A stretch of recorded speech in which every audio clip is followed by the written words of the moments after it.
خود نہیں آئے، اللہ نے بھیجا ہے، اللہ نے بھیجا ہے۔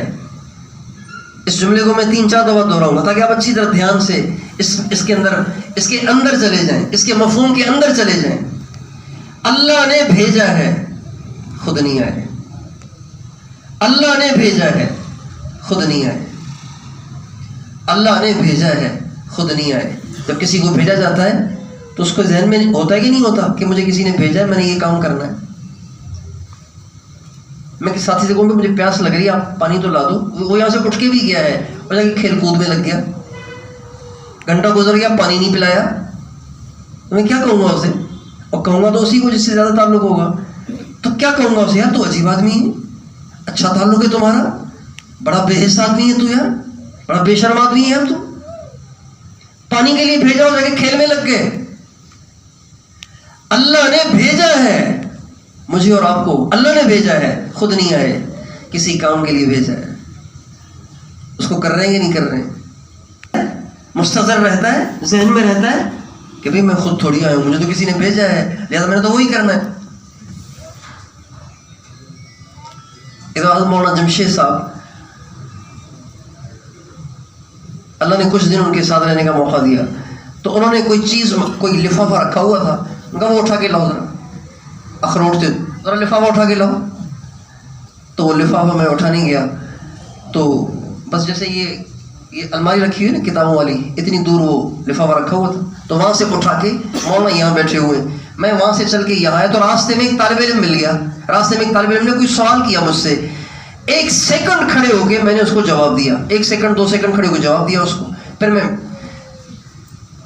جب میں مولانا کے پاس آیا تو فرمایا، جب میں نے تمہیں ایک کام کہا تو تم بیچ میں کیوں رکے؟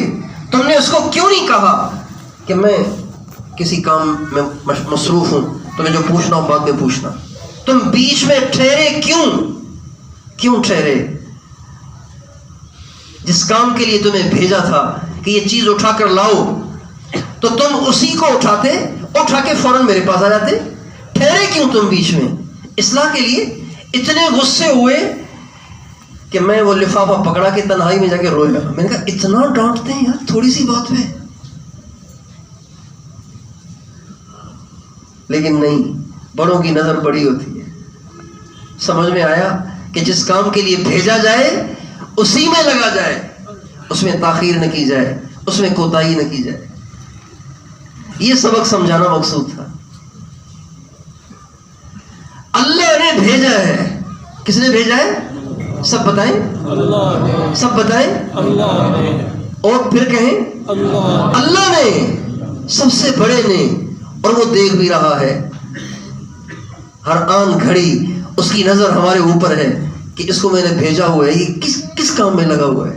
یہ فیس بک کھول کے بیٹھا ہوا ہے، پتہ نہیں کیا مستیاں کر رہا ہے، یہ واٹس ایپ پہ بیٹھا ہوا ہے، پتہ نہیں کیا مستیاں کر رہا ہے، یہ یوٹیوب پہ بیٹھا ہوا ہے، پتہ نہیں کیا مستیاں کر رہا ہے، یہ بازار دفتر سے گھر جا رہا ہے، پتہ نہیں راستے میں کیا کچھ دیکھتا جا رہا ہے، یہ دکان سے گھر جا رہا ہے، پتہ نہیں کیا کچھ دیکھتا جا رہا ہے، یہ کیسے بات کر رہا ہے، کیا کر رہا ہے، کیا سن رہا ہے۔ بتائیے سب کچھ اللہ دیکھ رہا ہے کہ نہیں دیکھ رہا؟ بھائی بتائیے، دیکھ رہا ہے کہ نہیں دیکھ رہا؟ بس جب یوں ہوتا ہے تو اللہ پھر اپنی طرف سے پریشانیاں اتارتے ہیں، پھر مصیبتیں اتارتے ہیں، تکلیفیں بھیجتے ہیں، عذاب اتارتے ہیں، اور پھر دنیا کی کوئی طاقت اس کو ٹال نہیں سکتی جب تک وہ خود نہ ٹالے۔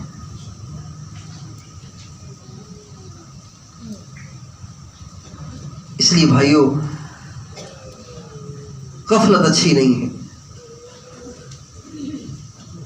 مرنا ہے۔ دن میں 100 دفعہ اپنے آپ سے کہیں عبداللہ مرنا ہے۔ سوچو ذرا کیا کرو گے وہاں، کون چھڑائے گا وہاں؟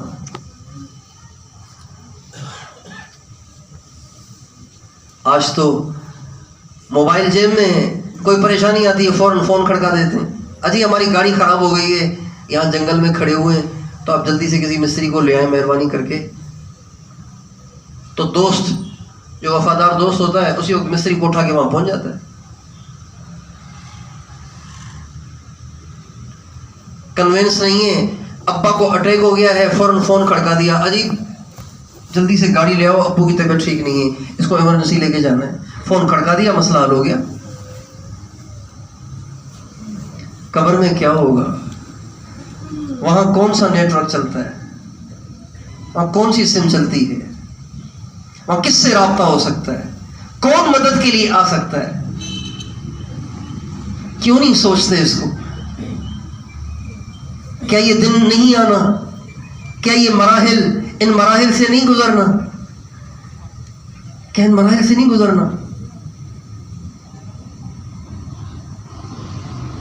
کاش کہ آج کی نوجوان نسل اس کو یاد کرے تو کبھی بھی بے حیائی کی طرف نہ جائے, کبھی بھی عورت پہ پرد نہ ہو, کبھی بھی نماز میں سستی نہ ہو, کبھی بھی اعمال میں کوتاہی نہ ہو, کبھی بھی گناہ کی طرف دل نہ جائے. مرنا ہے, کیا کرو گے اس دن؟ روز اپنے آپ سے بار بار کہیں, کیا کرو گے اس دن؟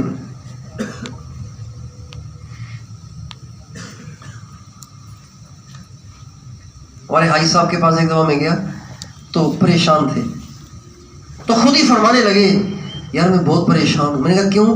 کہ مرنے کے بعد کیا بنے گا میرا؟ اگر میں مر گیا اس بیماری میں, ان دنوں نئے نئے بیمار ہوئے تھے, اگر میں اس بیماری میں مر گیا تو مرنے کے بعد میرا کیا بنے گا؟ بھائی اگر حاجی صاحب نے موت کی تیاری نہیں کی, قبر کی تیاری نہیں کی, تو پھر کس نے کی ہے؟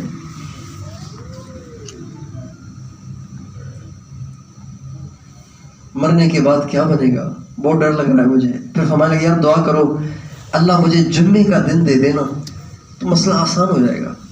اس لیے کہ حدیث میں آتا ہے من مات یوم الجمعۃ او لیلۃ الجمعۃ وقی فتنۃ القبر, جو جمعے کے دن مرے گا یا جمعے کی رات کو مرے گا, قبر میں اس پر کوئی امتحان اور کوئی اس سے پوچھ گچھ نہیں ہوگی, سیدھا جنت میں.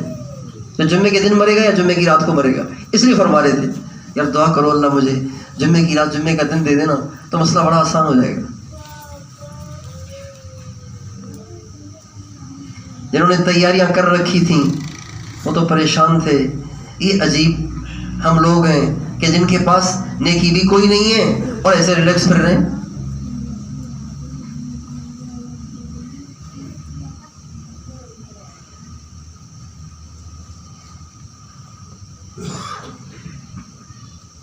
جو آخرت کو سمجھتے ہیں, موت کو سمجھتے ہیں, وہ سنجیدہ ہوتے ہیں.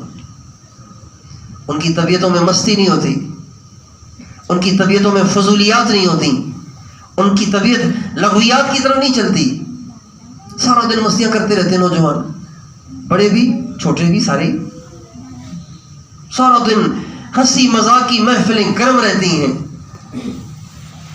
اس لیے کہ موت یاد نہیں,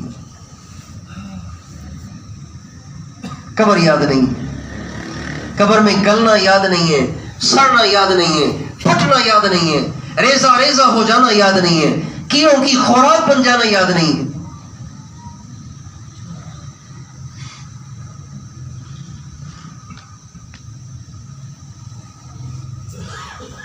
کیا بنے گا اگر اللہ نے رحم نہ کیا تو؟ کیا بنے گا اگر اس کا فضل نہ ہوا تو کیا بنے گا؟ اگر اس کو رحم نہ آیا تو کیا بنے گا؟ کون چھڑائے گا؟ کون آئے گا؟ کون سنے گا؟ وہ بھی تو کچھ لوگ ہیں, وہ بھی تو گروہ ہیں جن کے بارے میں اللہ نے فرمایا اکسؤ فیہا ولا تکلمون, ذلیل پڑے رہو, مجھ سے بات مت کرو.